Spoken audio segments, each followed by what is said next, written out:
मेरे प्रिय आत्मन, सहज योग में आज रज्जब साहब का एक पद लेने जा रहे हैं। रज्जब साहब का जन्म 1567 ईस्वी में हुआ और 1693 ईस्वी तक रज्जब साहब ने भारत की धरती को नवाजा।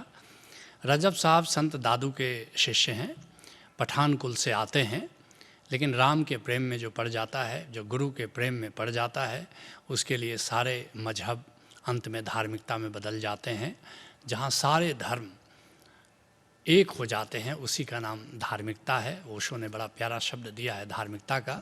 तो जो भी गुरु से जुड़ता है, गुरु के प्रेम में पड़ जाता है, उसका धर्म धार्मिकता हो जाता है, कोई अलग मजहब नहीं रह जाता। रज्जब साहब तो दादू साहब के बड़े प्रेम में थे, यहाँ तक कि दादू साहब जब शरीर से विदा हुए तो रज्जब साहब ने तो अपनी आंखों पर पट्टी बांध ली। अब दादू को देख लिया, इतना प्यारा सौंदर्य देख लिया, अब क्या देखना जिसके लिए आंखों को खुला रखा जाए। ऐसे गुरु भक्त रज्जब साहब की वाणी से आवाज़ परिचित होते हैं। कहते हैं रज्जब साहब, आ वहीं राम स्नेही आ वहीं।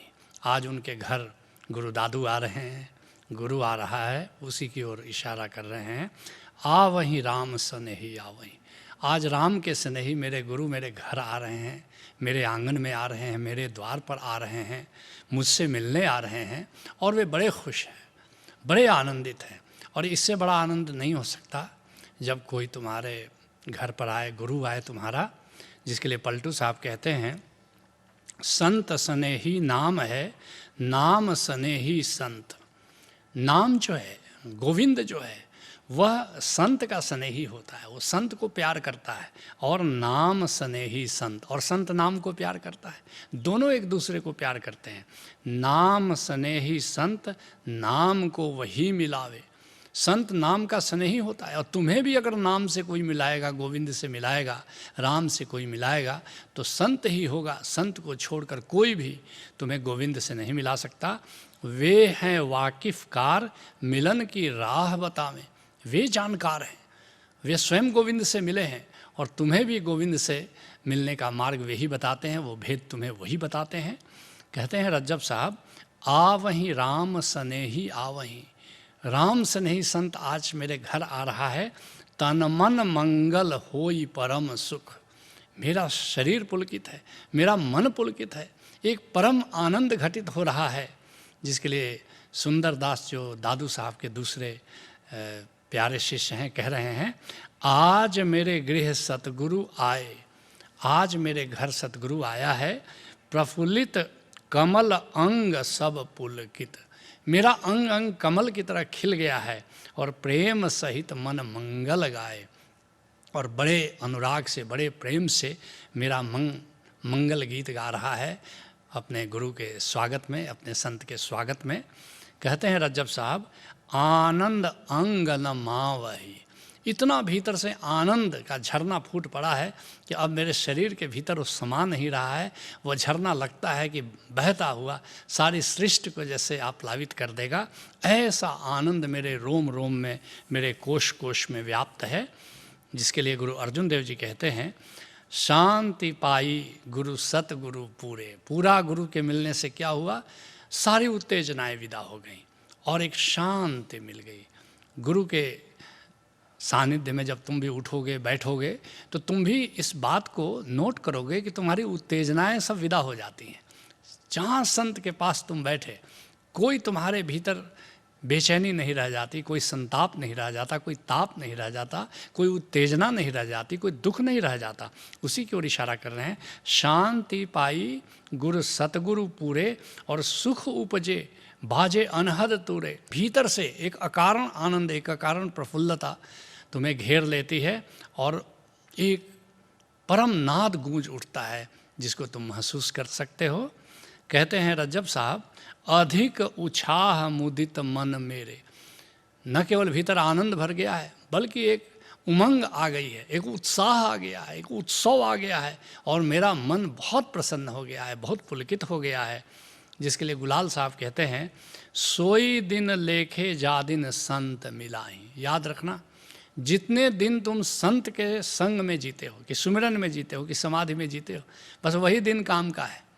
मृत्यु की बेला जब आएगी तो तुम देखोगे कि वे ही दिन तुम्हें सार्थक लगेंगे जो तुमने संतों के साथ बिताए हैं, कि ध्यान में बिताए, कि सुमिरन में बिताए, कि समाधि में बिताए। बाकी सारी उम्र तुमको निरर्थक लगेगी, बल्कि मृत्यु का इंतज़ार क्यों करना, तुम अभी ज़रा आंख बंद करो और अभी ज़रा चिंतन करो कि ज़िंदगी को जो तुमने जिया है वे कौन से दिन तुम्हारे सार्थक थे, जो भोग किए क्या वे सब क्षण सार्थक थे। तो तुम पाओगे कि जो भी आज तक किया बस केवल वे ही क्षण, वे ही मोमेंट्स, वे ही समय जो तुमने सदगुरु के साथ जिया है, कि सुमिरन में जिया है, बस वही सार्थक, बाकी सब का सब निरर्थक है। उसी की बात कर रहे हैं कि सोई दिन लेखे जा दिन संत मिलाई। जितने दिन संत के साथ बीते बस वही दिन लेखा करने के लायक है, बाकी तो सब ऐसे ही है। संत के चरण कमल की महिमा मोरे बूते बरने न जाएं। संत के चरण कमलों का क्या प्रताप है, संत के चरण कमलों का क्या प्रभाव है, इसका तो वर्णन करना मेरे वश की बात नहीं है। कहते हैं रज्जब साहब, चौहू दिसी चौक पुरावई। संत आ रहा है, मेरा गुरु आ रहा है। और पुराने ज़माने में गाँव में जब कोई प्यारा अतिथि आता था तो लोग चावल के पाउडर से एक चौक बनाते थे और खूब सुंदर एक मंगल का प्रतीक माना जाता था। तो कह रहे हैं कि मेरे घर भी संत आ रहा है और मैं भी चारों तरफ चौक बना रहा हूँ अपने संत के, अपने गुरु के स्वागत के लिए। जिसके लिए कबीर साहब कहते हैं, सो दिन कैसा होएगा गुरु गहेंगे बाँ। आहा, वह दिन कैसा होगा जब मेरा सतगुरु आएगा और अपने हाथों में मेरा हाथ लेगा और अपना करी बैठा वहीं, और अपना जान करके, अपना मान कर, अपना समझ कर मुझे अपने पास बिठाएगा और चरण कमल की छाई, और अपने चरण कमलों की छाँव में मुझे बिठा देगा। उसकी कल्पना मात्र से रोमांच हुआता है, उसकी कल्पना मात्र से शिष्य अभिभूत हो जाता है।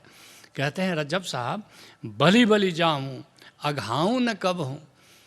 बार बार बलिहारी जाता हूँ, अहोभाव से भरा जाता हूँ, कभी तृप्ति नहीं मिलती, कल्पना मात्र से मैं अहोभाव में डूबा चला जाता हूँ। याद रखना, अध्यात्म अहोभाव की यात्रा है। संसारी कौन है जो शिकायत में जीता है, और किससे तुम शिकायत करते हो ये महत्वपूर्ण नहीं है। हर शिकायत परमात्मा से शिकायत है। और अहोभाव में जब जीते हो, किसके प्रति अहोभाव में जीते हो ये महत्वपूर्ण नहीं है। तुम अहोभाव में जीते हो, तुम धन्यवाद भाव में जीते हो, ये बात तुम्हें आध्यात्मिक बना देती है, ये बात तुम्हें भक्त बना देती है। उसी की ओर इशारा कर रहे हैं कि बलि बलि जाऊं अघाऊं न कब हूँ। कभी तृप्ति नहीं मिलती, धन्यवाद देते देते इतना अहोभाव से भरा जा रहा हूँ कि मेरे गुरु ने मुझे अपना लिया, गुरु ने मुझे अपना बना लिया। मेरा गुरु आ रहा है आज मेरे घर, जिसके लिए गुरु अर्जुन देव जी कहते हैं, ऐसे गुरु को बलि बलि जाइए आप मुकुट मोहि तारे। ऐसे गुरु के प्रति बार बार अहोभाव व्यक्त करने का मन होता है, जो स्वयं मुक्त है और अपने शिष्यों को भी मुक्त करता है, शिष्यों को भी तारता है। कवन कवन कवन गुण कहिए, अहो ऐसे गुरु का किस मुख से वर्णन करोगे। अंत नहीं कछु पारे, उसका आर पार नहीं है, उसका आदि अंत नहीं है, वह अथाह है, वह अगाध है। लाख लाख लाख कई कोरे को है ऐसे विचारो। कितने गुण का वर्णन करें, मेरे गुरु के गुणों का लाख है, फिर कहते हैं फिर लाख है, फिर कहते हैं फिर लाख है, फिर संतोष नहीं होता है तो कहते हैं करोड़ है, और फिर कहते हैं कि कितना भी विचार करो गुरु के गुणों का वर्णन किया नहीं जा सकता। ये देखते हो, ये अहोभाव देखते हो संतों का अपने गुरु के प्रति। कहते हैं रज्जब साहब, प्रेम मगन गुण गावहीं। प्रेम से मगन हुआ मैं अपने गुरु के गुण गा रहा हूँ। जिसके लिए तुलन दास के घर भी जब उनके गुरु जगजीवन साहब आए तो बड़ा प्यारा वर्णन किया है। धन आज मोरी सुहागन घड़ियाँ, आज मोरे अंगना संत चलिया, ए कौन करो मेहमनिया। कैसे मैं मेहमान नवाजी करूँ अपने गुरु का, मेरे घर आया है। कहते हैं रज्जब साहब, सकल सुहाग भाग बहु मोरो मोहन रूप दिखावहीं। कहते हैं सकल सुहाग भाग बहु मेरो, मेरा क्या सौभाग्य है कि मैं आज सुहागन हो गया। क्यों सुहागन हो गया, कैसे सुहागन हो गया। मोहन रूप दिखावहीं, मेरे भीतर ही उस गोविंद का, मेरे दूल्हे का, मेरे प्रियतम का रूप मेरे गुरु ने दिखा दिया, उससे मिला दिया और मैं आज सुहागन हो गया। जिसके लिए दादू साहब कहते हैं, सखी सुहाग सेज सुख पावे, प्रीतम प्रेम बढ़ाई, दादू भाग बड़े पीव पावे सकल शिरोमणि राई। वो राजाओं का राजा है, वो सम्राटों का सम्राट है, मेरा परमात्मा, मेरा दूल्हा, मेरा प्रियतम, मेरा गोविंद। और यह गुरु ही तुम्हारे उस परम दूल्हे से मिलन कराता है। कहते हैं रज्जब साहब, जन रज्जब जगदीश दया करी पर्दा खोली खिला वहीं। मेरे गोविंद रूपी गुरु ने पर्दा खोल दिया, भ्रम का पर्दा खोल दिया, घूंघट खोल दिया, दशम द्वार तक पहुंचा दिया और पर्दा खोली खिला वहीं। और अब सारा पर्दा खुल गया और अब तो रास ही रास है, रंग ही रंग है, खेल ही खेल है, आनंद ही आनंद है, उत्सव ही उत्सव है। जिसके लिए कबीर साहब कहते हैं, धन सो घड़ी मुहूर्त दीना जब गृह आए हरि के जना। वह घड़ियाँ धन्य है, वो दिन धन्य है कि जब हरि के जन संत गुरु मेरे दरवाजे पर आए। दर्शन देखत यह फल भया नैना पटल दूरी हो गया। दर्शन मात्र से सारे भ्रम मिट गए, आँखों के सामने का पर्दा खुल गया। शब्द सुनत संसार सब छूटा। गुरु की वाणी सुन करके, गुरु का उपदेश सुनकर सारे संशय मिट गए और श्रवण कपाट बजर था टूटा। और जो 10वां दरवाज़ा है वो खुल गया और अब तो परमात्मा के दर्शन में, परमात्मा के दीदार में ही मैं जीता हूँ। तुम भी किसी कामिल मुर्शिद से जुड़ो, उससे प्रेम बढ़ाओ और वह गुरु तुम्हारे भी भ्रम का पर्दा खोल देगा और भीतर तुम भी अपने प्रियतम गोविंद से मिलोगे। यही सहज योग है। हरि ओम तत्सत।